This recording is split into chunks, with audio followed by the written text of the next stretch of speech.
This trip is aimed at stabilizing relations between the two largest economies. Assistant Secretary of State for East Asia, Daniel Crittenbrink, says the U.S. is looking to manage this competition responsibly.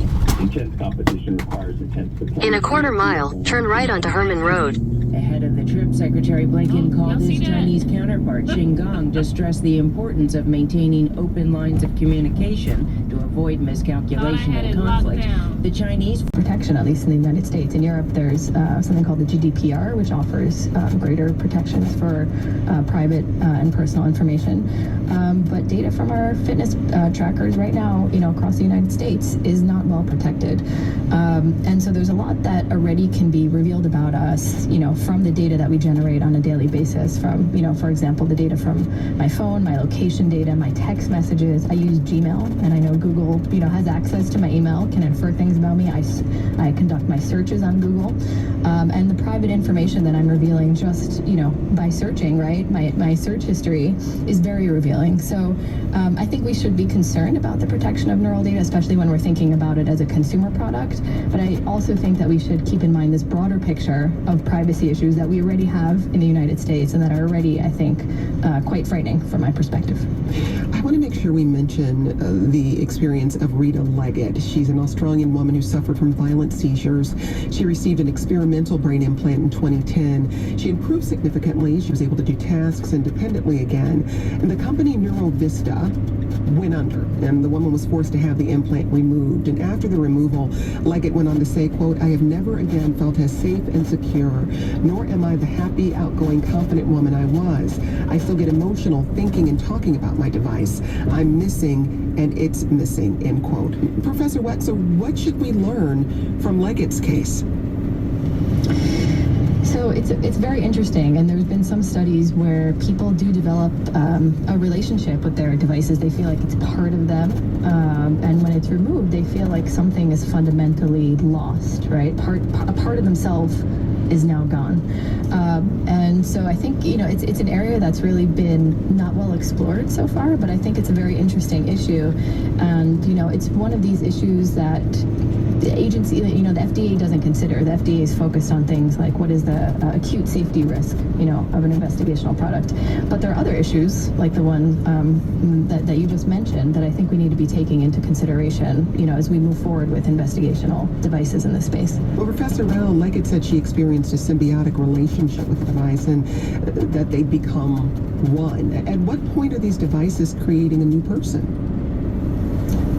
That's an excellent question, Jen. I think we've noticed some of this happening even in our laboratory experiments where, for example, a person who is training their brain in a sense to control, for example, a cursor on a computer screen directly with their brain signals, initially exerts a lot of effort, a lot of attention to control that particular cursor, but then later on, as they become, quote-unquote experts in controlling that particular cursor, this external device, they say that it becomes more natural that they're doing it, without having to think about, for example, explicitly moving their hand or other parts of the body. They're just thinking about moving the cursor. So I think what's happening here is that the brain is now adapting. It's becoming more proficient in using this device to subserve, the human's needs.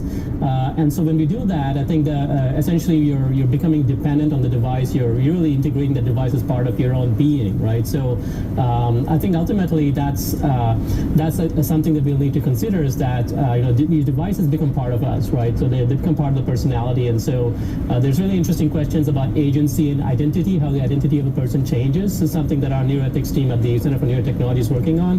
But these are the kinds of things we need to think about, which are very different from cardiac pacemakers, for example, where the heart doesn't really adapt in the sense of the brain adapting and becoming part of your personality. Kurt, we just got a few seconds left here, but what's next for Synchron? Because I have to admit, I'm coming out of this hour with more questions than I had heading in. What's ahead for you? Yeah, so our main focus here is finishing up our early clinical trial here. So again, we're looking for our one patient left to be able to be part of our early trial here. And then from there, we'll be working with the FDA and moving on to our larger trial, the pivotal trial. So we're in the clinical transition and transitional element of the technology right now, but I'm very excited about its future. That's Kurt Hagstrom. He's the Chief Commercial Officer of Synchron. That's a brain interface company which has already begun human trials trials in the U.S. Also with us, Rajesh Rao.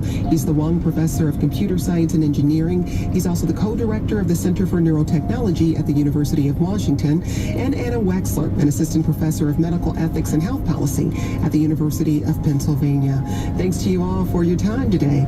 And if you're interested in other science and technology conversations, check out our Scientific Method series at the1a.org in the series section.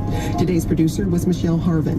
This program comes to you from WAMU, part of American University in Washington, distributed by NPR. I'm Jen White. Thanks for listening, and we'll talk again tomorrow. This is 1A.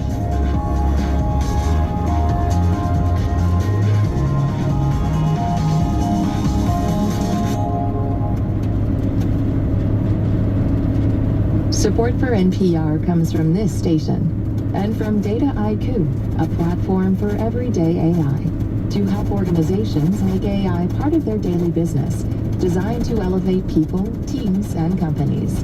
DATAIKU.com.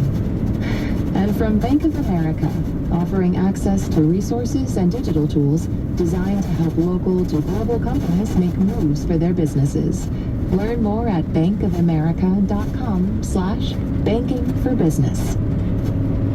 Thank you for joining us for 1A on WOUB Public Media. We are WOUB FM Athens, WOUC FM Cambridge, WOUL FM Ironton, WOUH FM Chillicothe, and WOUZ FM Saintsville.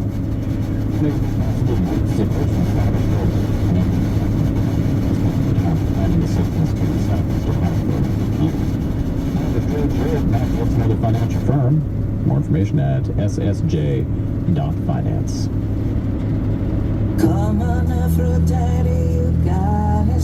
Talks about having her passion for songwriting and music making reignited on Keep Your Courage, and a surgery that nearly ended her singing career.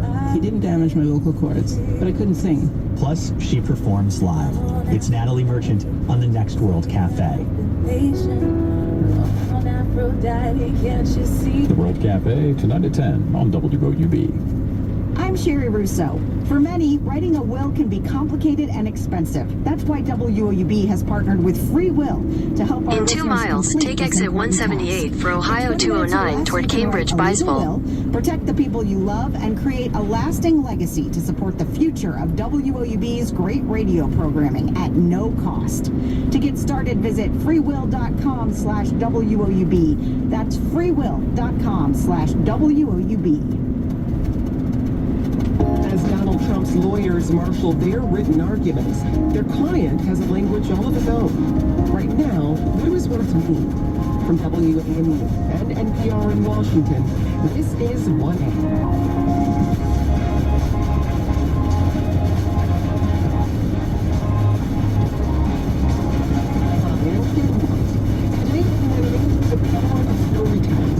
Let's start with the language used by Donald Trump.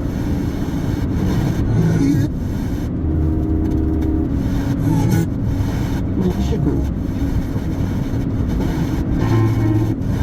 We speak to one author who says we need to better understand what these words really mean. And later, language of a different sort. Dave Isay tells us what prompted him to set up StoryCorps 20 years ago and why it moves so many of us to tears. That's all coming up after this news. In half a mile, take exit 178 for Ohio 209 toward Cambridge, Byesville. Live from NPR News in Washington, I'm Dave Mattingly. Former President Donald Trump continues to insist he's being prosecuted for political reasons.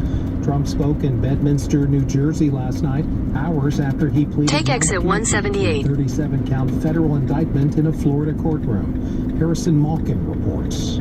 Trump spoke to a crowd of supporters and donors hours after being arraigned. In a quarter mile, turn left onto Ohio 209 West, Southgate Parkway. Of the New York Young Republicans Hispanic Caucus. I understand his candor. I understand his pride.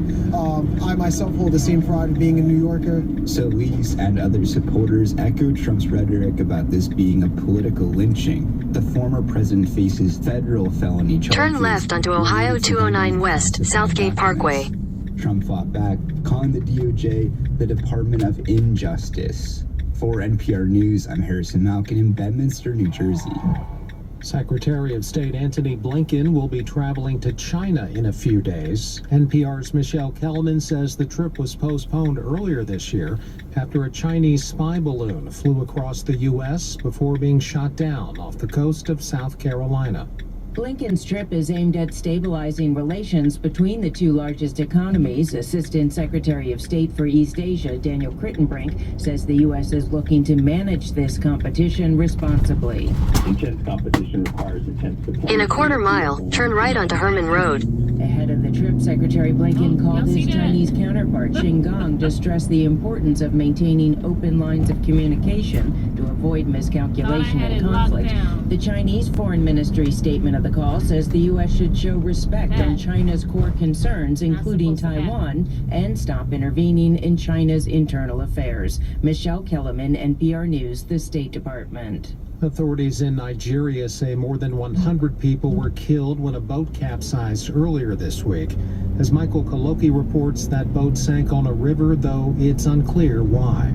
The boat was ferrying people on a river in Nigeria's remote north-central state of Niger to the neighboring state of Kwara. They had been attending a wedding. Officials say investigations are underway. Turn right onto Herman Road. The boat capsized. This is one of the worst boating disasters in years, but boating accidents are not uncommon in Nigeria. Earlier in May, at least 15 people were killed when a boat capsized in the country's northwestern state of Sokoto. That's Michael Koloki reporting. Some people are still in 600 feet, turn right. At least 78 people have died off the coast of southern Greece after a fishing boat capsized while transporting migrants. Dozens of people were rescued. Some were hospitalized with hypothermia. A search and rescue operation continues there. Take the next right, then slide left. For WOUB, I'm Chris Riddle. The Ohio Ballot Board has followed the order from the state Supreme Court to rewrite the language voters will see on Issue 1 when they go to the polls August 8th. But, as State House correspondent Joe Ingles reports, some disagree with the new language, too. The ballot board voted along party lines to adopt new language that Republican Secretary of State Frank LaRose says meets the criteria established by the court. Democrats wanted LaRose to include more context into the language voters will see when casting a ballot, but he didn't think that was necessary. I don't think that we want to overcomplicate the ballot language. I think that we want to put in front of the voters what they're being asked to approve. Democratic Senator Bill DeMoris says the board's rewrite does nothing to make the situation better. This is a pure sham of a ballot issue. First of all, it's a sham election. There's no word yet on whether plaintiffs who brought the case to the court against the ballot board will sue. But the timing is tight for an August election. Military voting starts in early July. Joe Ingles at the Ohio Public Radio State House News Bureau. Almost 16 years after closing, Geauga Lake, the body of water not the amusement park, might once again be open to the public. Idea Stream Public Media's Kabir Bhatia has more from Northeast Ohio. Aurora Mayor Ann Womer Benjamin is